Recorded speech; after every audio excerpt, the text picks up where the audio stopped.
नमस्कार, जन्मुखेंजी लाइव से मैं सरोसिना स्वास्थ्य चर्चा के नए एपिसोड में आपका स्वागत है।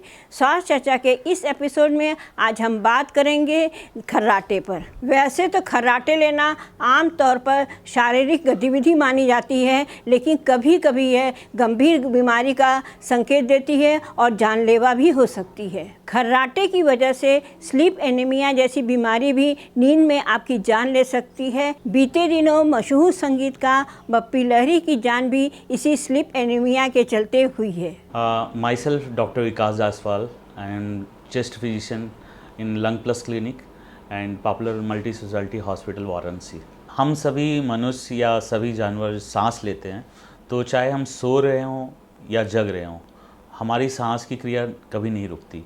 लेकिन किसी भी कारण से जब मनुष्य इंसान सो रहा होता है, तो सांस की नली जो कि हमारी नाक से शुरू होती है या मुंह से और फेफड़ों तक जाती है, उस प्रक्रिया में अगर हवा की गति में कुछ अवरोध होता है तो उसकी वजह से एक आवाज़ उत्पन्न होती है जिसको हम खर्राटे कहते हैं।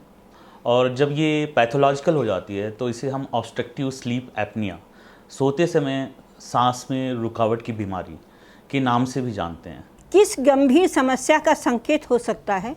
देखिए, शरीर को समुचित या सही रूप से चलाने के लिए आवश्यक जो सबसे तत्व है ऑक्सीजन, और ये हमें सांस लेने से मिलती है।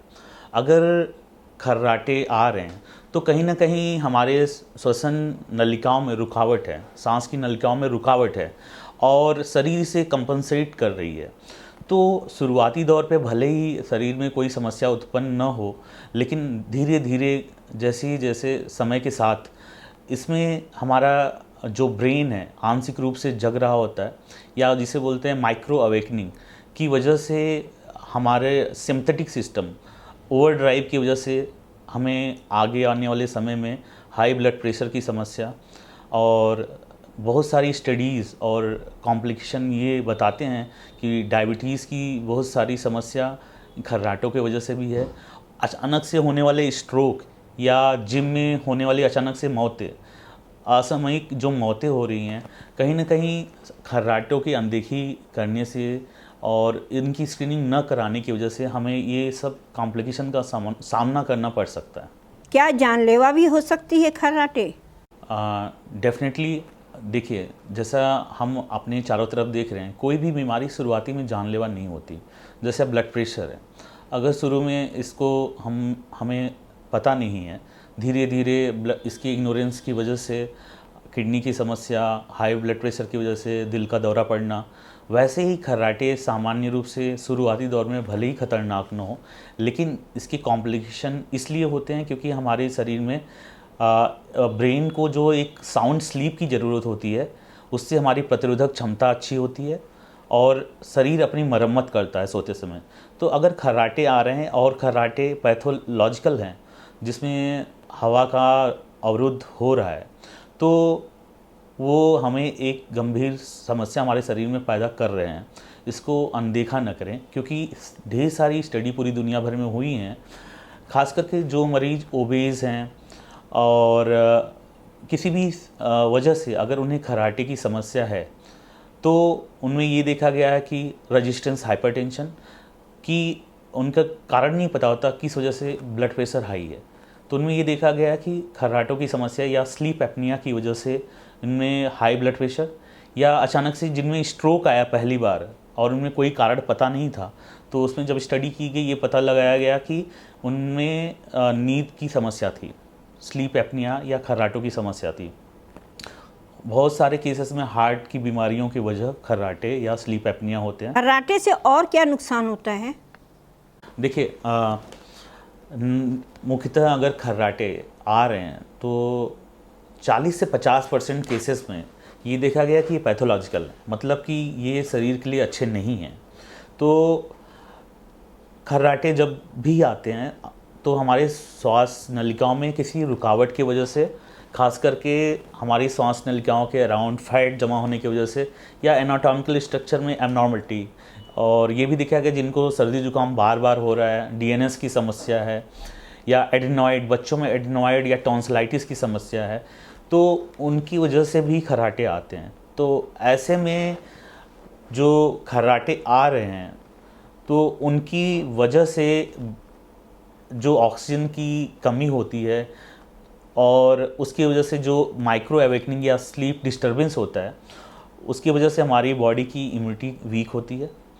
दूसरा, एक मेटाबॉलिक डिसऑर्डर क्रिएट होता है बॉडी में, क्योंकि बॉडी को रिपेयर करने के लिए एक डीप स्लीप की बहुत ज़रूरत होती है, और डीप स्लीप में कोई डिस्टरबेंस ना हो, इसके लिए मैकेनिज़्म है।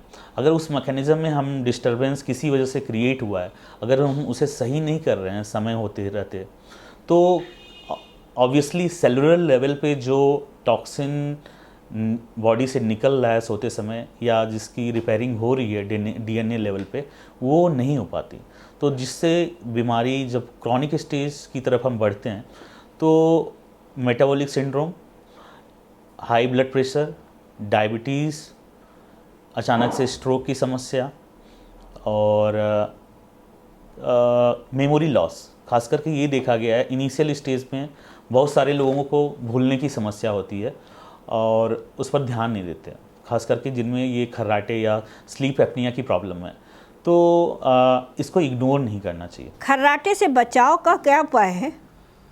देखिए, खर्राटे का जो कारण है, मोस्ट कॉमन जो कॉज है खर्राटों का या स्लीप एपनिया का या स्लीप डिसऑर्डर ब्रीदिंग का, उसमें ओबेसिटी, जिनका बीएमआई मोर देन 35 है, उसमें एयरवेज या सांस की नलियों के चारों तरफ फैट जमा होने की वजह से एयरवे कोलैप्सिबिलिटी बढ़ जाती है, जिसकी वजह से खर्राटे आते हैं। तो हम अपने जीवन शैली को इस तरह रखें कि ओबेसिटी न हो, और हम अपने बीएमआई को कंट्रोल करें। तो ये सभी बीमारियों के लिए जैसा है रेगुलर एक्सरसाइज, जिससे हमारे मसल्स की जो एनाटॉमिकल पोजीशन है सही रहे, और फैट की मात्रा फेफड़े या जो एयरवेज हैं उनके सराउंडिंग नियमित मात्रा में रहे। और दूसरा, अगर डीएनएस या सर्दी जुकाम बार बार हो रहा है, एलर्जिक प्रॉब्लम है आपको, तो अपने स्पेशलिस्ट से सलाह लेके इस समस्या को दूर करें। और तीसरा, अगर किसी और जेनेटिक समस्या है उसको दूर किया नहीं जा सकता, हाँ इसका ट्रीटमेंट किया जा सकता है। तो लाइफ स्टाइल सबसे मुख्य एक प्रिवेंटिव मेजर है। हम अपने वेट को कंट्रोल में रखें। अगर वेट कंट्रोल है तो जो मुख्य समस्या या कॉज है खर्राटे का, वो अपने आप ख़त्म हो जाता है। तो जीवन शैली, और जीवन शैली के अलावा अगर कोई पैथोलॉजिकल कारण है, हमारे नाक में कोई समस्या है, उसको दूर करें। खर्राटे का इलाज क्या है? देखिए, इलाज से पहले हम खर्राटे के जाने कैसे कि खर्राटे हमारे लिए नुकसानदायक हैं कि नहीं। तो पॉलीसोम्नोग्राफी या स्लीप स्टडी नाम से हम इस टेस्ट को करते हैं। इसमें व्यक्ति को सोते समय कुछ लीड्स उनके शरीर पे लगाई जाती हैं, जिसमें हम चेस्ट के मूवमेंट, हार्ट की जो धड़कनें हैं उनकी नियमितता, ऑक्सीजन बॉडी में सोते समय हमारे कितनी है, सांस की जो मूवमेंट है हमारे अंदर सोते समय वो बराबर है या रुकावट हो रही है, और खर्राटे उनमें आ रहे हैं और वो कितनी बार आ रहे हैं पर मिनट या पर आवर, और इस दौरान हमारा ब्रेन जग रहा है, उसमें कौन सी वेव्स आ रही हैं और स्लीप के कौन से स्टेजेस में हम हैं, उसके आधार पर हम इस समस्या का कितनी सीवियरिटी है उसका पता लगाते हैं। तो पॉलीसोम्नोग्राफी, पीएसजी या स्लीप स्टडी, उसमें कई लेवल होते हैं, इसलिए लेवल 1, लेवल 2, लेवल 3, लेवल 4, हर लेवल पे पैरामीटर्स का नंबर कम होता जाता है। तो जो लेवल 1 है, जो गंभीर समस्या जिनकी हो गई है उनके लिए है। लेवल 2 में भी उसी पैरामीटर्स को हम देखते हैं, लेकिन हम अपने घर पे, अपने जहाँ सामान्य स्थिति में सो रहे होते हैं वहाँ हम ले सकते हैं या करवा सकते हैं। तो स्लीप स्टडी बनारस में भी और लंग प्लस क्लिनिक पे उपलब्ध है। और दूसरा, अगर स्लीप स्टडी के दौरान हमें सीवियरिटी का पता चलता है जो कि 5 से ज़्यादा है AHI स्कोर, तो हम, इसका मतलब ये है कि हम स्लीप एपनिया की बीमारी से पीड़ित हैं। तो माइल्ड, मॉडरेट, सीवियर जिस कैटेगरी में है और उसका कारण पता लगाते हैं हम किस वजह से हो रही है, तो उसको अपने चेस्ट स्पेशलिस्ट की सलाह से मिलकर इसको दूर कर सकते हैं।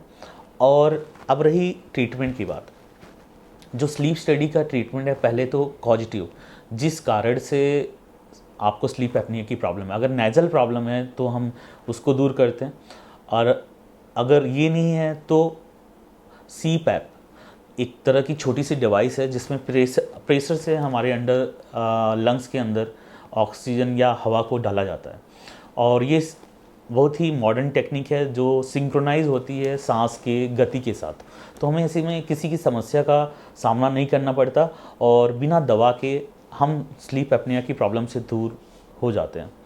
तो सबसे पहला जो हमारा कदम है इसमें खर्राटे या स्लीप एपनिया को दूर करने का, पहले तो हम जाने बीमारी को जाने, तो उस पर तुरंत कदम उठाएं कि हम उसकी डायग्नोसिस, स्क्रीनिंग कराएं, और अगर इस स्क्रीनिंग पे हमें उसकी सीवियरिटी पता चलती है तो जल्दी से जल्दी इस समस्या को दूर करें।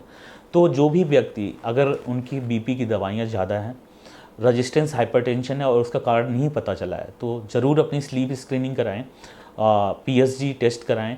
अगर हार्ट की किसी समस्या से पीड़ित हैं या किडनी की क्रॉनिक बीमारी से पीड़ित हैं और उनका ऑक्सीजन कम है, किसी भी वजह से अगर शरीर में ऑक्सीजन कम है, अगर उसका कारण नहीं पता चल रहा है, तो स्लीप स्टडी जरूर कराएं। तो दर्शकों, अभी आपने डॉक्टर जायसवाल से जाना खर्राटे की वजह, लक्षण और उपचार के बारे में। दर्शकों, आज के एपिसोड में बस इतना ही। अगले हफ्ते हम फिर मिलेंगे एक नए स्वास्थ्य चर्चा के साथ। नमस्कार।